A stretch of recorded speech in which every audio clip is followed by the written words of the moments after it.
to assume it, and you walk in the assumption that it is so, ignoring the senses, ignoring the facts of life that deny it. In a way you do not know, it will become a reality in your world. But these are the realities out of which we fashion our world.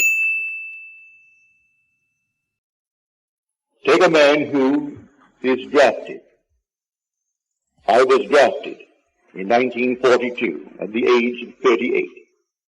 Not quite 38, but going on 38. Like millions of us, I dare say they all felt as I did, but they didn't know this principle. I knew I didn't want any part of it. Nevertheless, I was drafted. I didn't resist it. They sent me off to Camp Polk, Louisiana. And after 3 months in boot training, I decided I would do something about it by applying this principle. I asked, first of all, for an honorable discharge, because there was a regulation that came down from Washington. But if a man was over 38, before March the 1st of 1943, he was eligible. It didn't say it was automatic. If his commanding officer felt that he needed him in his company, that decision was final with the commanding officer. You could not appeal it to any higher position. You couldn't take it to the general.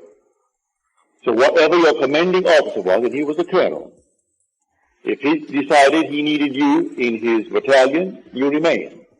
Well, I applied based upon the fact that I was eligible, for I was 38 before March the 1st of 1943. And it came back to me disapproved and signed by my commanding officer. All right? That seems final. But there is nothing final in this world if you know who God is. If you know that your own wonderful human imagination is God, you do not accept anything on the outside that is in conflict with your wonderful desire. So I desired to be honorably discharged out of the army and doing the work I'm doing now, for I did it before. I wanted to return to that work.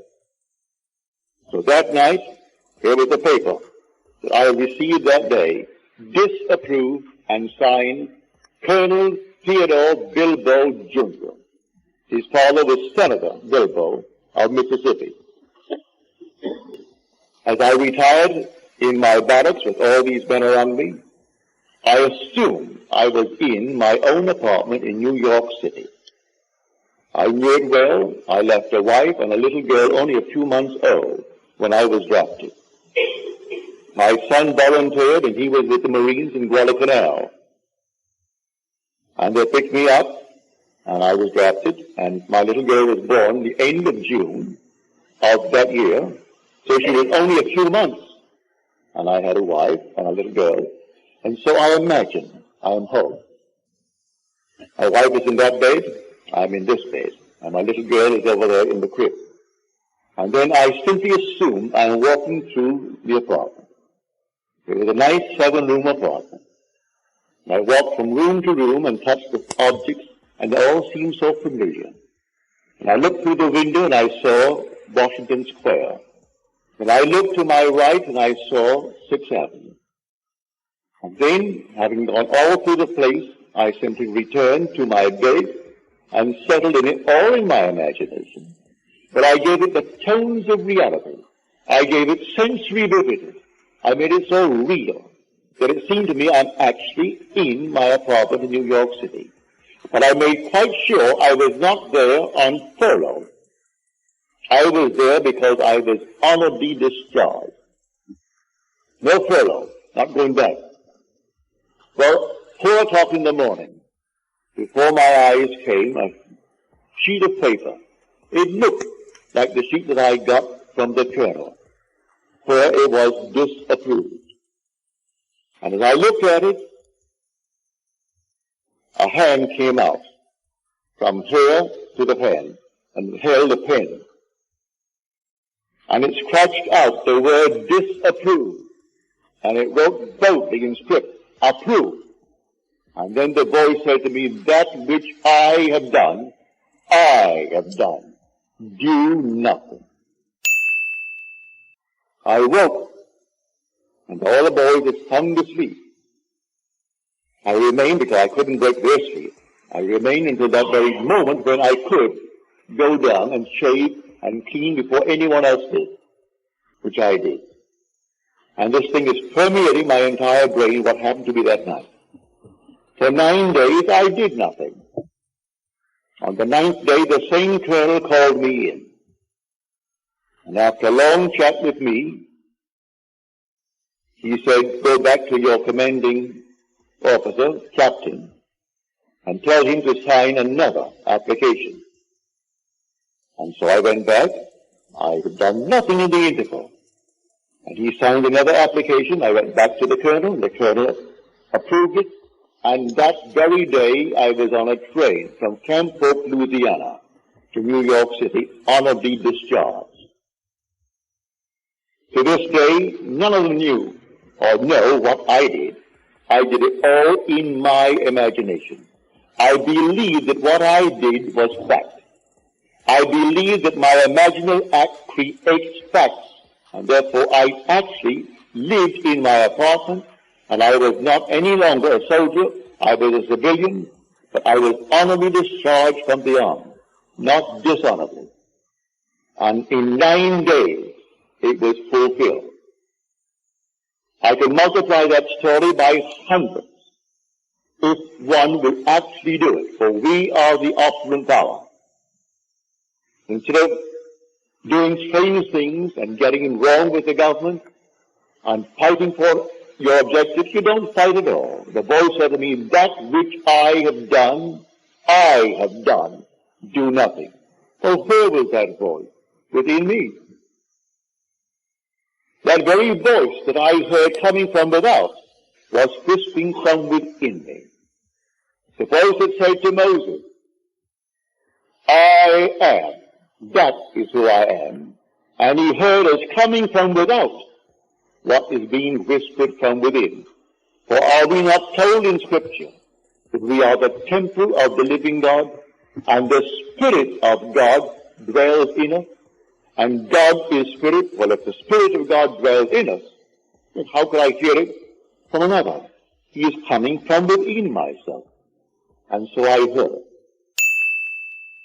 But I could not get any passage. I did the same thing when I seemingly was locked in an island for months to come because there was no train, no ships coming. I did the same thing. I remember what I did in the army to get out. I did it when I was in an island and could not get out. And then a long, long list waiting, and they called me and gave me passage for my wife and my little girl and myself. And yet there were thousands waiting all through the Indies to get out, and only 2 little ships servicing the entire group of islands. And I simply got out. It doesn't matter how. I did it normally. I didn't kill anyone. I didn't bribe anyone. I didn't pull any strings. I simply applied this principle. If I actually got passage, would I sail? Yes. But then I assume that I'm on a ship. And looking back nostalgically at the little island, leaving behind me my friends and my relatives, and taking with me my wife and my daughter. And I look back and it seems so normal and so natural. I gave it tones of reality. I could feel the salt of the sea on the rail as I held the rail of the ship. I could smell the rawness of the ocean. And I could see the island. And then, within a matter of 24 hours after I did it, I got a call from the Alcor Steamship Company to come on down and see them. I went down, and they said, we have a passage for you. There are only 2 beds that the little girl can sleep with her mother, and you can sleep up. And so there were 2 bunks. And it's a lovely ship, small, only carrying 60-odd passengers, but I sailed and came back on time as I was committed to go to Milwaukee the 1st of May. And I got there. got there in time. So I ask everyone to believe in God. But God is not something on the outside of you. God is your own wonderful human imagination. If you have any other God, you have a false God. Therefore, do not feed him anything but loving thoughts. Nothing but loving thoughts. Always exercise your imagination lovingly on behalf of everyone in this world. It doesn't cost you anything, and it doesn't hurt anyone. And you will find yourself becoming the man that you want to be, the lady that you want to be. And you'll move from stage to stage to stage without hurting anyone and fulfilling all of your dreams. Then you'll know how true the statement is. That all things are possible to him who believes. Because with God, all things are possible. And you'll find God. You'll find him in yourself as your own wonderful human imagination. That is God. As stated so clearly in Scripture. He's called in Scripture the potter. And the word potter means imagination. So I go down to the potter's house to see how he does it. And he was working at his instrument. And there he was at a field making something out of clay. But what he had, the vessel he had in his hand, was spoiled. And he reworked it into another vessel, as it seemed good to him to do. He didn't destroy it. He didn't discard it. He reworked it into another vessel. So you don't discard anyone. You rework him. See him as you would like to be seen by the world. See him in a more noble light. So you rework him in your own imagination and believe in what you've done. And he will conform to it. So you don't discard anyone as something that cannot be remedied, that cannot be made right in this world. You make him right in your own mind's eye. For the potter is your own wonderful human imagination. And any vessel you hold, whether it be a man or yourself, see that it is lovely, that you are actually the man that you want to be, that those round about you, they are what they would like to be, and have a nice vivid imagination of it, a clear idea of what you really want in this world, and a determinate vision of things as they ought to be, and have them all fixed in your own mind's eye, and believe it, then in a way that no one knows, they will all come to pass.